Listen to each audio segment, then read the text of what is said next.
changing workforce preferences are going to impact business. For the last 3 years, a lot of conversation has been about how people want to work differently, how an average employee wants to look at his or her own work and working style.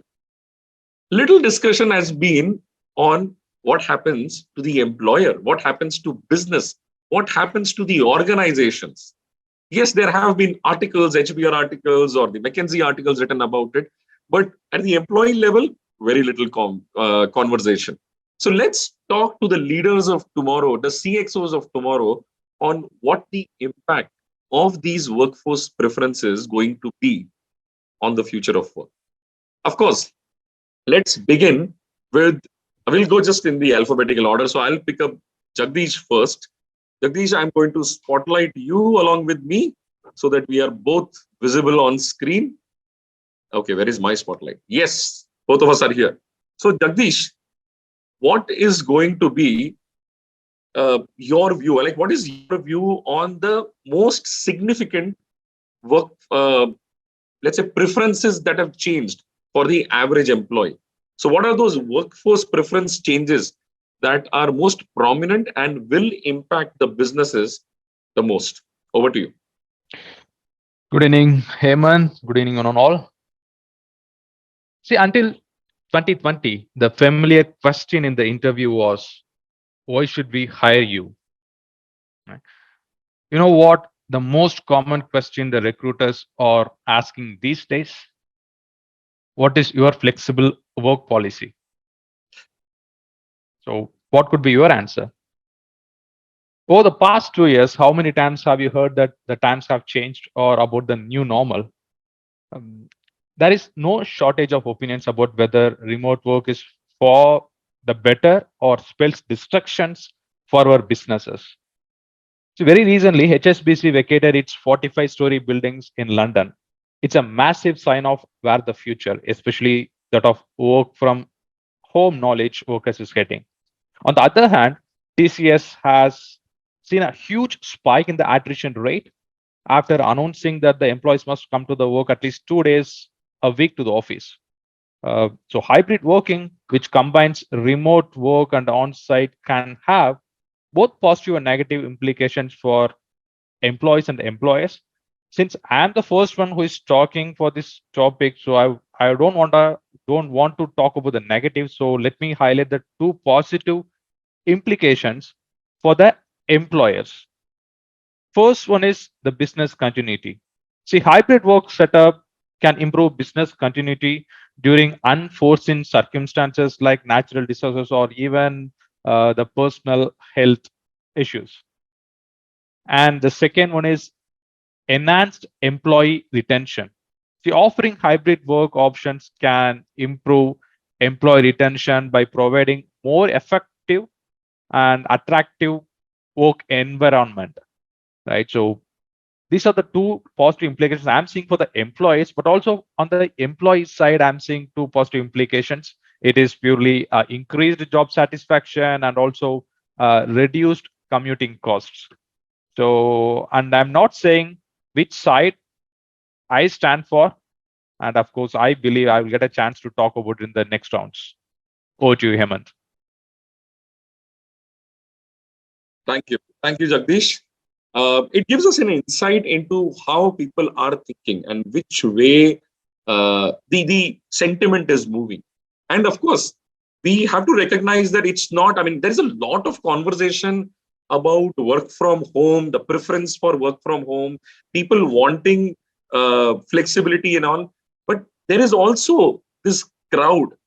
I mean, probably we could call them old timers, some people like me, who would want to go to office, who would prefer to work from office. So we have all kinds of people who want to work from home completely, people who would love to be in office because probably their homes are not designed for work from home, or I've got kids at home who are constantly curious about what work I do. So obviously I can get a lot of disturbance. Or there will be this large amount of people who want flexibility. I want to come to office when I want to. I want to work from home when I want to. Just give me that flexibility. So we are going to have people all across the spectrum, and people will have their preferences. So over to you, Kiran. What are your thoughts on those changing preferences for the workforce?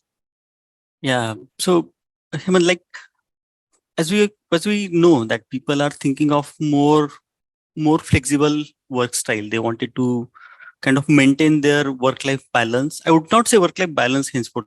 I would call that as a work-life fusion going forward.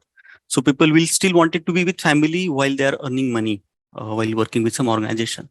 Now that is going to be the people's preferences going forward. Now with the work from home, you will see a major shift into the economics, especially the supporting industry, which are like internet providers, maybe banks, maybe the real estate, the e-commerce. Okay, those are going to focus on the areas where employees are going to relocate going forward. Like for example, in past or still now, we see major concentrate of the high talent pool is into the metro cities. Like if I talk about India, say it's Mumbai, Bangalore, Delhi, Chennai, Pune. But Yeah. since with this bringing flexibility to this work culture, people are moving towards their hometowns, to tier 2, tier 3 cities where they are able to kind of manage their expenses well as work with the companies. Now, the service providers like internet service providers, bankers, e-commerce, they are going to focus more towards the tier 2 and tier 3 cities. And you'll see those difference going forward now. Real estate is also going to get impacted because people will want a bigger home, which allows or which enables them to work from home Yes, with very true. minimal distractions, right? And other thing, like on in terms of the employees, you will see a gender diversity, or you'll see female to male ratio in pure improved in the future. My thoughts are that since the paternal responsibilities are getting divided between male and female equally, right? So that gives more time for women to work, to focus on their careers, and you will see improved female to male ratio in the organizations going forward.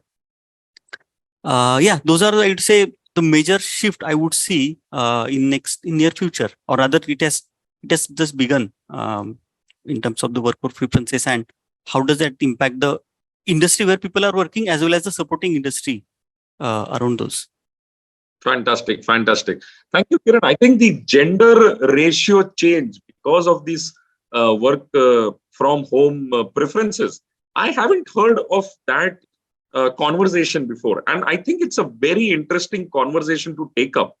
And it could be an opportunity for organizations to bring back those women into the work life who took a break because of their marriage or because of their, let's say, children, uh, and they are not come back yet because they need to give time to it. And now here is an opportunity to bring Yes. them back into the fold. Some exceptional talent has moved on from the corporate to the personal lives just because of the flexibility requirement, which did not exist earlier. So I think that could definitely create a nice positive wave of gender ratios changing and a greater gender diversity coming in into the workforce. Fantastic point. Fantastic. Well, with that, we come to Uttam. Uttam, the stage is yours now to express your opinion on what are the major workforce preferences changes that are happening. Thank you, Hemant. I think very, very relevant topic. And I would say from personal point of view, it's also very interesting for me. And so I will give my perspective from two areas. One is my personal experience, what I see and what I have observed. And the second, as you said, no, I'm the data guy. So I do rely on the data. So I would say for the last 6-7 years, I have been working on a very hybrid mode, whether when I was in US or right for the last 5 years, I'm in Singapore. So my team is all over the world, whether in US, India, Singapore, and our clients are all over the world. So this has been my de facto or the modus operandi for my company for quite some time. But it was easy for us being a technology company or a consulting company. So it is definitely far ahead before the COVID struck. But the industry that I'm serving, which is the core industry, like a maritime, it is a very traditional. So COVID has changed the way the industry has been thinking. Okay. Right. And I would say, means maritime industries, like, like any industry, we have always done this way, kind of a thought process.